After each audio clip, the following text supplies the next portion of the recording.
Buonasera e ben ritrovati a questa nuova edizione del nostro TG. Tanti gli argomenti di oggi, ma partiamo dai titoli. Il neonato è morto la notte scorsa all'Annunziata di Cosenza. I genitori hanno presentato denuncia, sequestrata dalla polizia la cartella clinica. È il secondo caso in poche settimane. Sanità calabrese in coma e quanto emerge dal report presentato questa mattina da Demoscopica: emigrazione sanitaria strutturale, bilanci in rosso e alta litigiosità del comparto. Le audizioni della Commissione Ecomafie evidenziano criticità e inefficienze della depurazione in Calabria, carente il sistema fognario e depurativo. L'avvertenza dei 200 insegnanti perdenti posto delle carceri e dei corsi serali sul tavolo dei ministri dell'istruzione e della giustizia, la richiesta garantire il diritto allo studio. L'Arma dei Carabinieri si prepara a celebrare la festa con la mostra che ripercorre 205 anni di storia. Molti degli eventi positivi che accadono dipendono da noi. Successo a Cosenza per il seminario Gli algoritmi della coscienza. Buonasera e ben ritrovati a questa nuova edizione in diretta del nostro telegiornale. Lo avete visto dai titoli, partiamo con la cronaca, perché dopo il caso del bimbo morto a pochi giorni dalla nascita, per il quale sono indagate 18 persone, c'è un nuovo decesso che si è verificato all'ospedale di Cosenza. I poliziotti questa mattina si sono recati nel reparto di ostetricia e ginecologia dell'Annunziata per acquisire la cartella clinica della neonata deceduta. I genitori hanno presentato denuncia e la procura ha avviato un'inchiesta.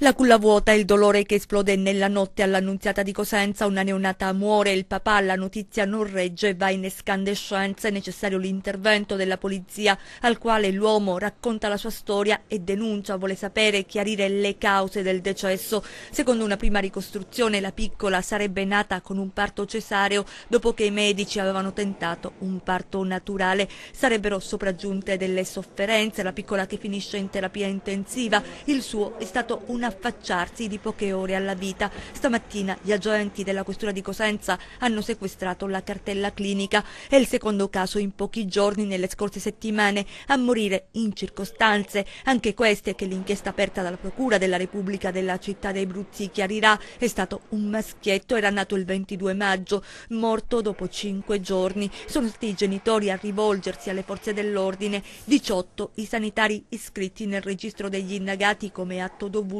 L'autopsia sul neonato è stata eseguita ieri. L'azienda ospedaliera aveva diramato una nota in cui precisava che nonostante l'erogazione di tutte le cure nel rispetto delle linee guida nazionali e internazionali, non è stato possibile correggere e risolvere il grave quadro clinico che presentava compromissione multiorgano. Oggi il nuovo lutto, genitori che torneranno a casa non con un fiocco colorato ma con il nero inimmaginabile. Mamma e papà che piangono, la più innaturale delle morti, quello di un figlio.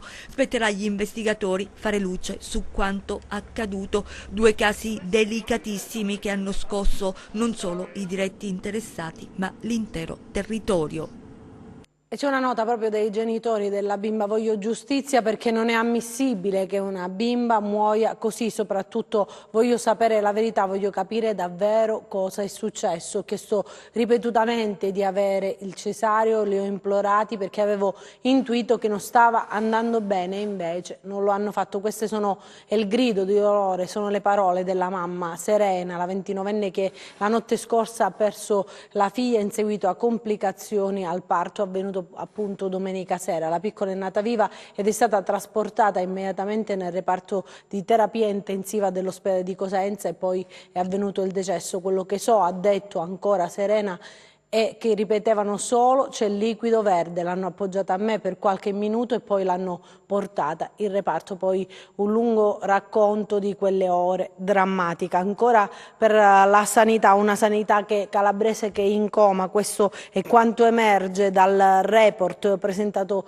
questa mattina da Demoscopica: emigrazione sanitaria strutturale, bilanci in rosso e alta litigiosità del comparto. La sanità calabrese è in coma, lo dice Demoscopica, indagine annuale, ma lo provano sulla propria pelle i cittadini calabresi ancora costretti a viaggiare alla speranza per curarsi. 55.000 in un solo anno, in fuga soprattutto verso le regioni del centro-nord, 10,7 la percentuale che misura i residenti ricoverati presso strutture di altre regioni. La mobilità passiva in Calabria è ormai strutturale e costa. Il debito ammonta a oltre 270 milioni di euro. Soltanto poco meno del 14% dei calabresi hanno dichiarato una soddisfazione nei confronti del servizio sanitario regionale. In Trentino Alto Adige, giusto per fare un confronto, il dato di circa il 53%.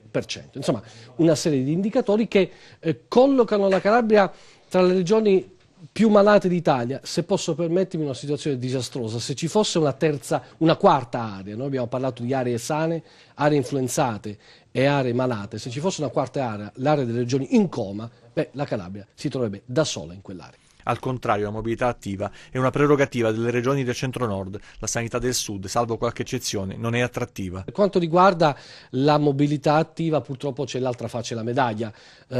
Poche migliaia, diciamo, di italiani hanno deciso di venirsi a ricoverare nella nostra regione.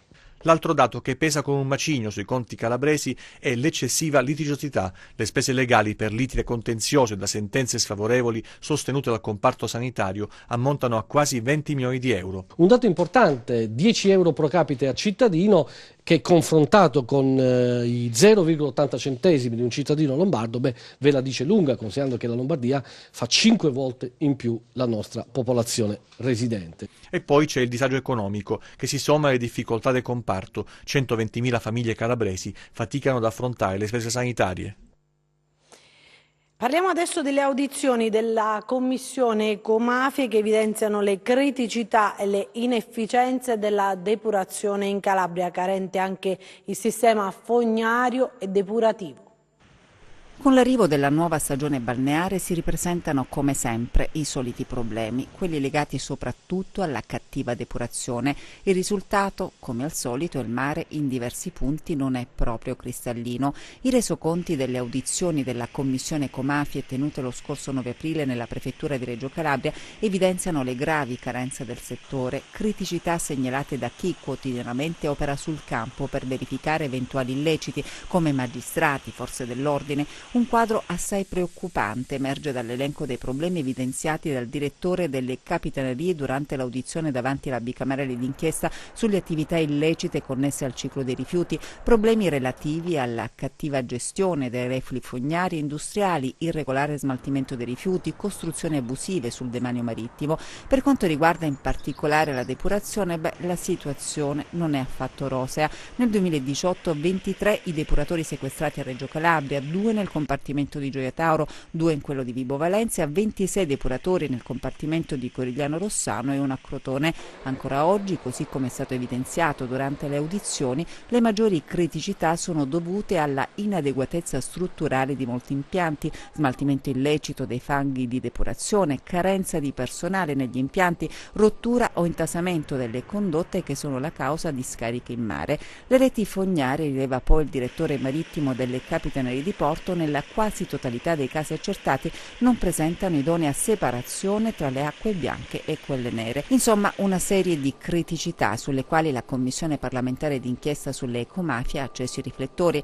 L'attività di indagine dell'organismo bicamerale va avanti per capire cause e responsabilità delle criticità e delle inefficienze del sistema della depurazione in Calabria. Parliamo adesso della vertenza dei 200 insegnanti perdenti posto delle carceri e dei corsi serali che è andata a finire sul tavolo dei ministri dell'istruzione e della giustizia. La richiesta è garantire il diritto allo studio.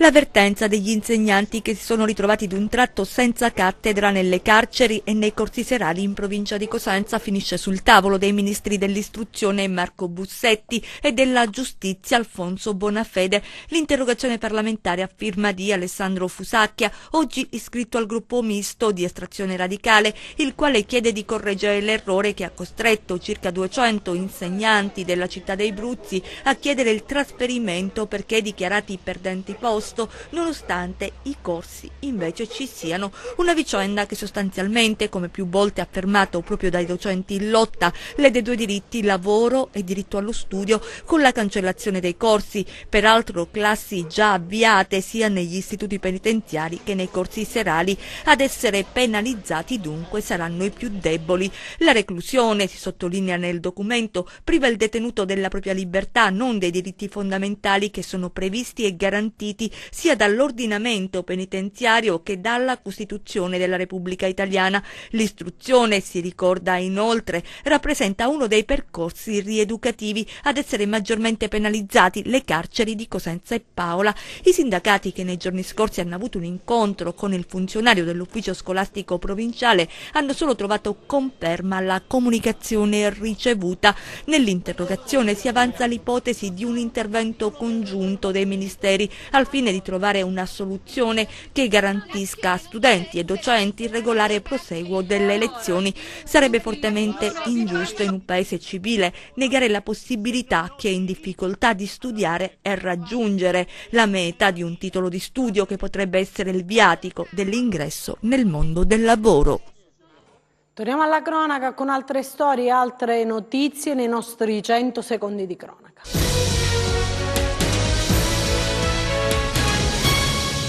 Ictus cambiato per allergia, denunciato un medico del pronto soccorso di Serra San Bruno da un 55enne. Il paziente aveva un rigonfiamento della guancia, ma al pronto soccorso gli sarebbe stato somministrato del cortisone. Secondo quanto denunciato dall'uomo, il ricorso alla TAC sarebbe avvenuto solo dopo ripetute insistenze e dall'esame diagnostico è emerso un ictus in atto. Furti nell'area industriale di Crotone, l'imprenditore Alessandro Cuomo minaccia di delocalizzare dopo il secondo furto subito in 10 giorni. I ladri di rame, dopo aver danneggiato la saracinesca all'ingresso, hanno rubato oltre che cavi attrezzature costose come frigoriferi, compressori, saldatrici. Dopo il primo furto le telecamere private avevano immortalato i soliti ignoti con la visiera del berretto abbassata sugli occhi mentre entravano e uscivano dai locali. I dipendenti adesso fanno la ronda e dormono a turno in azienda. E di 2 feriti in modo lieve il bilancio dell'incidente stradale avvenuto questa mattina sulla strada provinciale in contrada Merano in prossimità del bivio per Simeri Crichi. 2 le vetture coinvolte, un Alfa Romeo 147 e una Seat Ibiza con a bordo i soli conducenti, una donna e un ragazzo. In fiamme una casa disabitata tra i vicoli di Gerocarne e Rogo, è interessato un fabbricato di civile abitazione su 3 livelli con i solei in legno. Le operazioni di spegnimento sono state complesse a causa della difficoltà di raggiungere l'immobile con i mezzi in dotazione. I carabinieri forestali hanno scoperto una mansarda abusiva a Strongoli Marina nei pressi della strada statale 106. L'opera è stata posta sotto sequestro. La presunta responsabile, una pensionata del luogo, è stata denunciata.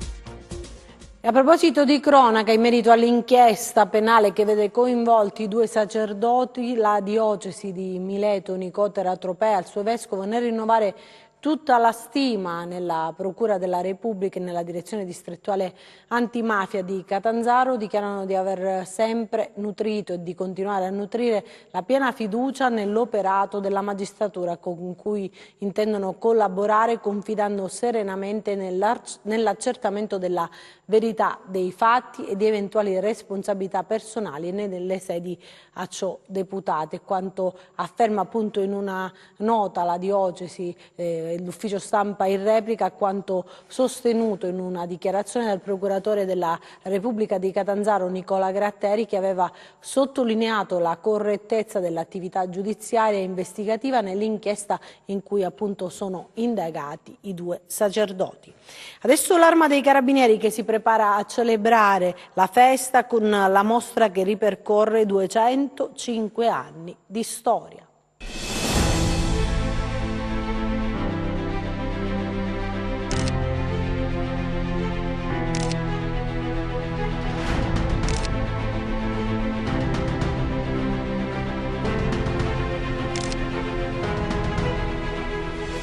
La mostra ripercorre in quasi 200 scatti gli eventi più significativi della storia d'Italia. Decennio dopo decennio vengono ripercorsi in una serie di immagini i fatti più salienti, fatti di sangue, calamità, arresti significativi, ma anche celebrazioni importanti, foto che mostrano sempre in primo piano o sullo sfondo le uniformi dei carabinieri.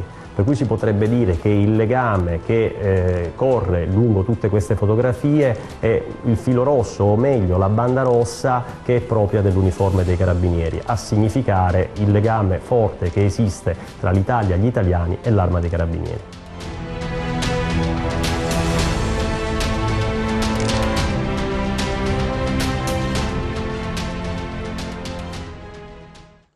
Adesso a Cosenza per un seminario mirato alla conoscenza di se stessi curato da Sauro Tronconi.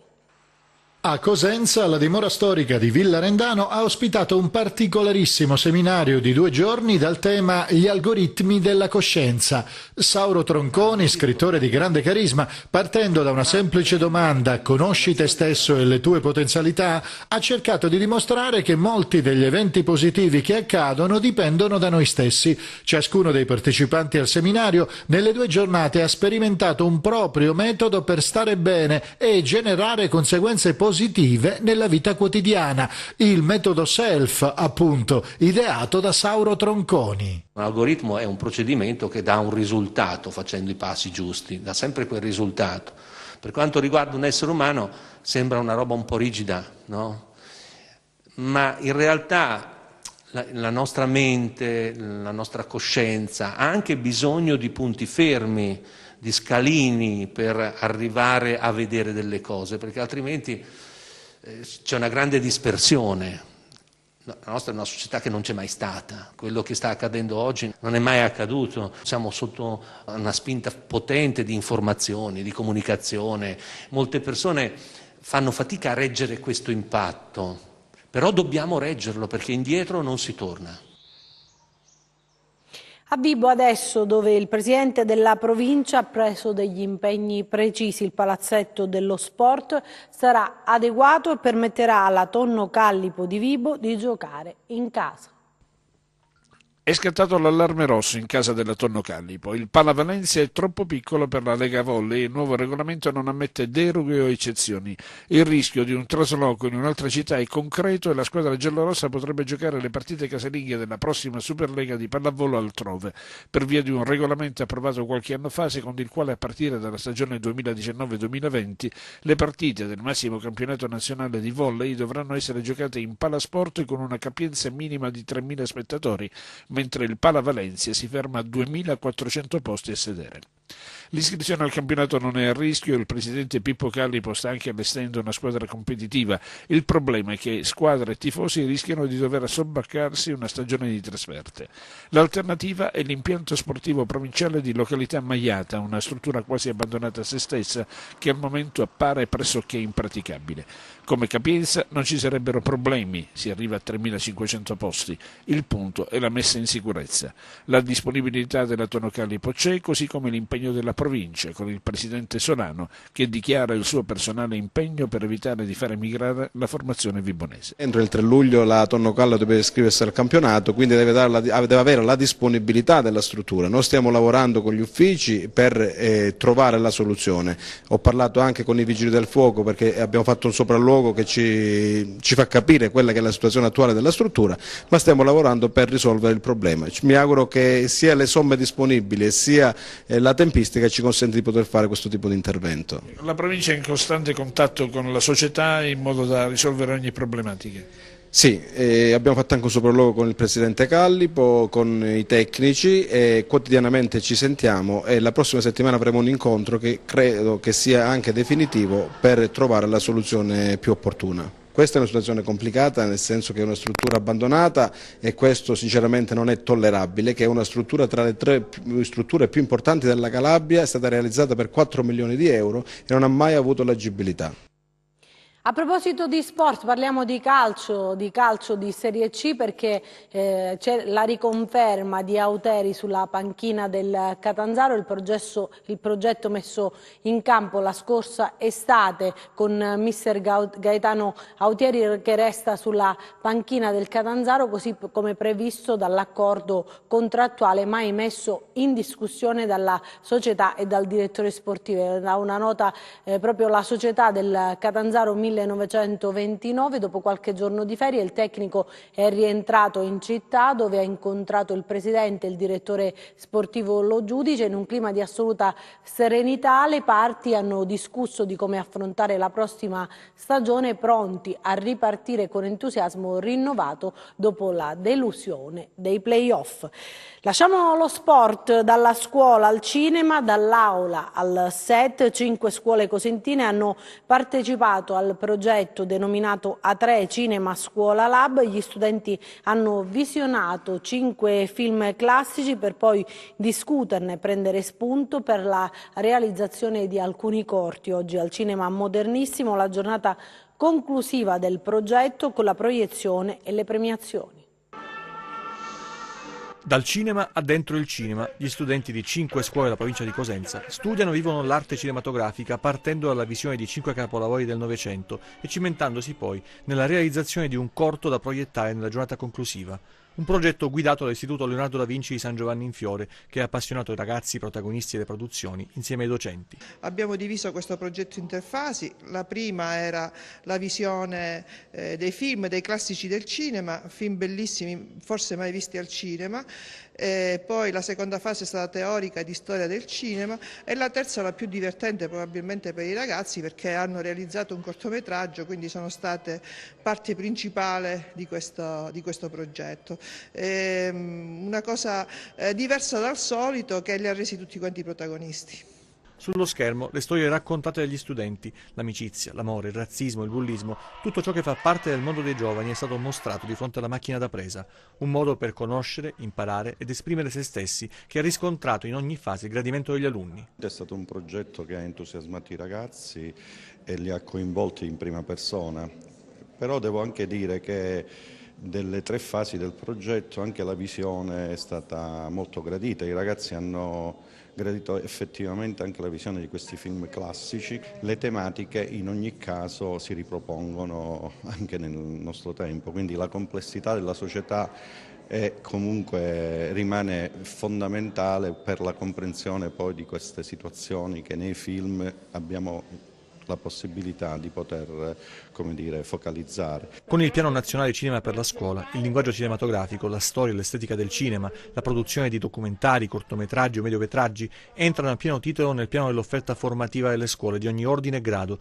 Il risultato sono gli applausi scroscianti e la soddisfazione dei dirigenti scolastici. Abbiamo aderito con entusiasmo perché far vedere, appunto, proporre ai ragazzi della scuola media dei film che datati sicuramente ma classici come genere è stato molto significativo per loro, in quanto hanno potuto poi, al di là del film e trattare la tematica, ma anche trattare il film come sotto l'aspetto tecnico del film stesso. Sono stati veramente bravi i ragazzi e hanno mandato un messaggio molto forte, quello che siamo tutti uguali, non c'è diversità, e quindi sono molto soddisfatta del risultato di stamattina. Essere parte di un cast, cimentarsi in un progetto concreto, realizzare un proprio film, confrontarsi con altre scuole. La rete dentro l'immagine è riuscita nell'intento di catturare l'attenzione dei ragazzi, già pronti per un nuovo Chuck.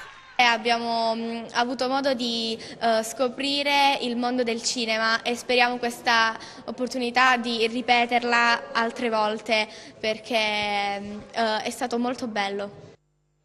E da un progetto a un altro, si chiama Calabria Avventura, per valorizzare le bellezze culturali e paesaggistiche della nostra regione.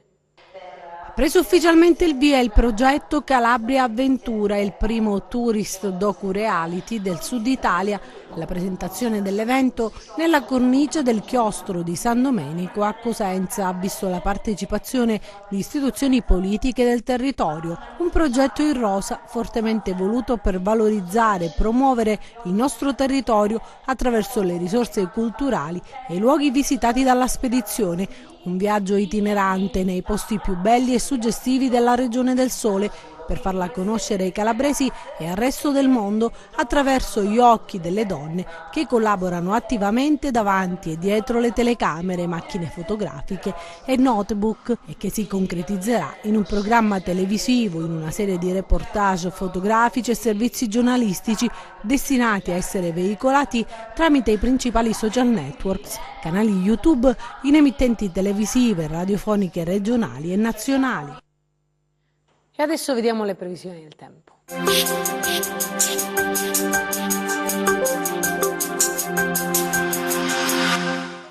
Una graduale rimonta dell'anticiclone apporterà nei prossimi giorni un netto miglioramento del tempo, con associato aumento delle temperature verso valori tipicamente estivi. Domani sereno ovunque, possibili deboli piovaschi pomeridiani solo sulla Sila, temperature in deciso aumento. Domani mari calmi o poco mossi, con venti deboli a regime di brezza. Prima di salutarci vi ricordo il nostro sito web www.meteoincalabria.it e la nostra pagina Facebook Meteo in Calabria. Anche per noi è tutto, io mi fermo qui, grazie per averci seguito e buon proseguimento con i nostri programmi, arrivederci.